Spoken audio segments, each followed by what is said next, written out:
saya akan menceritakan kembali tentang ayat Markus 10 ayat 46 sampai 52. Di Yeriko ada seorang buta bernama Bartimeus.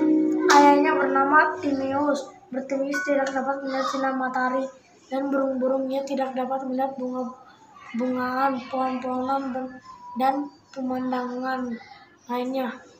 Ia sama sekali tidak dapat melihat. Ia tidak bisa bekerja sehingga terpaksa mengemis. Ia tidak mempunyai kecakapan lain.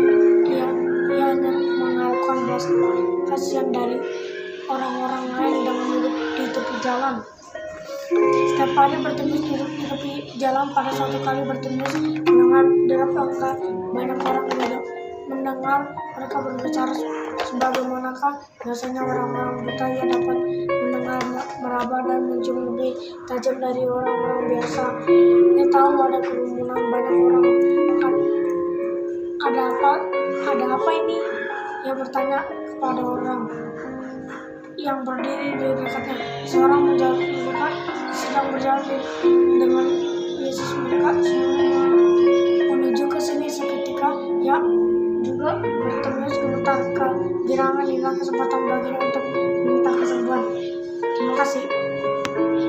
Selamat pagi Bu, saya Daniel. Saya akan menceritakan kembali Markus 10 ayat 46 sampai 52. Di Yeriko ada seorang buta yang bernama Bartimeus. Ayahnya bernama Timeus. Bartimeus tidak dapat melihat sinar matahari dan burung-burung. Ia tidak dapat melihat bunga-bungaan, pohon-pohonan dan pemandangan lainnya. Ia sama sekali tidak dapat melihat. Ia tidak bisa bekerja sehingga terpaksa mengemis. Ia tidak mempunyai kecakapan lain. Ia hanya mengharapkan belas kasihan dari orang lain dengan duduk di tepi jalan. Setiap hari Bartimeus duduk di tepi jalan. Pada suatu hari Bartimeus mendengar derap langkah banyak orang. Ia mendengar mereka berbicara. Sebagai biasanya orang buta, ia dapat mendengar, meraba dan mencium lebih tajam dari orang biasa. Ia tahu ada kerumunan banyak orang. Pada apa ini? Ia bertanya apa kepada seseorang yang berdiri di dekatnya. Seseorang menjawab, seseorang sedang jalan dengan Yesus. Mereka semua menuju ke sini.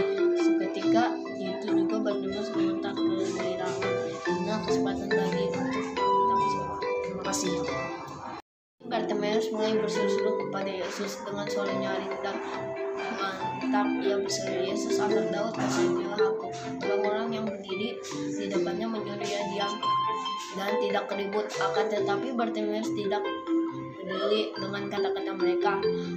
Andai kata mereka menderita seperti Bartimeus dan sehari-hari duduk di atas tikar sambil mengemis, mungkin mereka akan melakukan hal yang sama. Inilah kesempatan yang baik bagi Bartimeus yang tidak sia-siakan. Ia pun berseru sekuat-sekuatnya, Yesus anak Daud, kasihanilah aku. Maka makin lama